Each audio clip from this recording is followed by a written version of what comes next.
Carrot halwa అంటే ఎవరికిష్టం ఉండదు చెప్పండి. కానీ ఎప్పుడూ బోలెడంత షుగర్ యేసుకొని చేసుకుంటూ ఉంటాం కదా!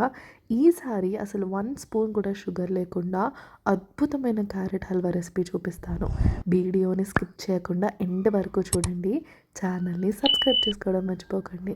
సో, క్యారెట్ హల్వా కోసం ముందుగా క్యారెట్స్ తీసుకొని నీట్‌గా క్లీన్ చేసుకొని, అన్ని క్యారెట్స్ ఇలా నీట్‌గా తురిమేసుకొని పెట్టుకోవాలనమాట. సో, మనకి గ్రైండర్‌లో కన్నా ఇలా తురుముకుంటే ఆ టెక్స్చర్ కూడా చాలా వస్తుందనమాట. కోరినట్టు అలా తురుముకుంటే బావుంటుంది. మిక్సీలో వేసేస్తే మరీ మెత్తగా పేస్ట్ లాగా అయిపోతుంది.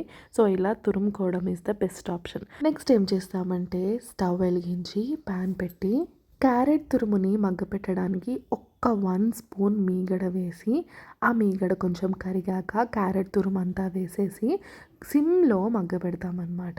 అందులో నీరు పోయే వరకు దగ్గరగా అయ్యి కొంచెం సాఫ్ట్ టెక్స్చర్ వచ్చేంత వరకు మగ్గపెట్టాలి.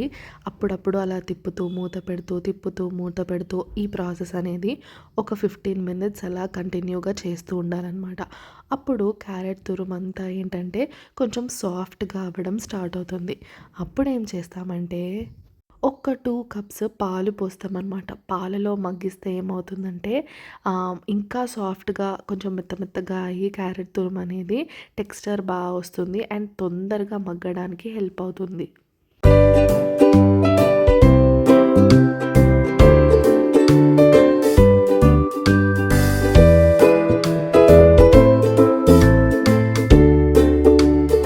ఒక 10 మినిట్స్ తర్వాత పాలు మొత్తం క్యారెట్ తురుములో కలిసిపోయి ఈ టెక్స్చర్ వచ్చిన తర్వాత ఒక 4 స్పూన్స్ తేనె వేసుకోవాలి.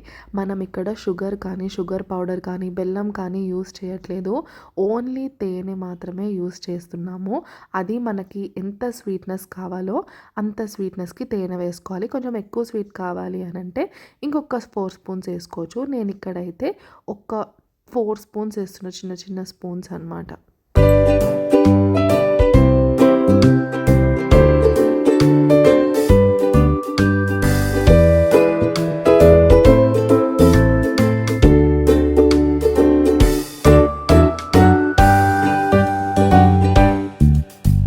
ఇలా షుగర్ లేకుండా తేనె వేసుకొని చేసుకుంటే హెల్త్‌కి కూడా చాలా మంచిది.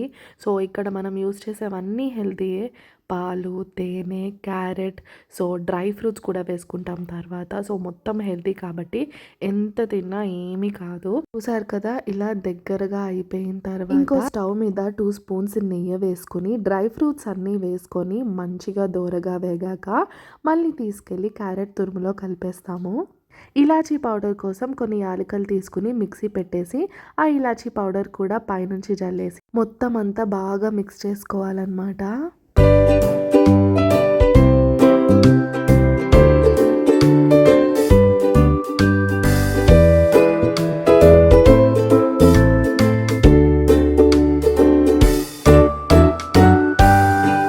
ఎంతో టేస్టీ అండ్ హెల్తీ అయిన క్యారెట్ హల్వా రెడీ అయిపోయిందండి. దీన్ని మీరు కావాలంటే ఫ్రిడ్జ్‌లో కాసేపు పెట్టుకొని కూల్‌గా కూడా సర్వ్ చేసుకోవచ్చు. లేకపోతే వేడివేడిగా తిన్నా చాలా బావుంటుంది. సో, ఈ రెసిపీ కనుక మీకు నచ్చినట్టయితే ఈ వీడియోని లైక్ చేయండి, షేర్ చేయండి అండ్ సబ్స్క్రైబ్ చేసుకోండి ఛానల్‌కి. Thank you for watching.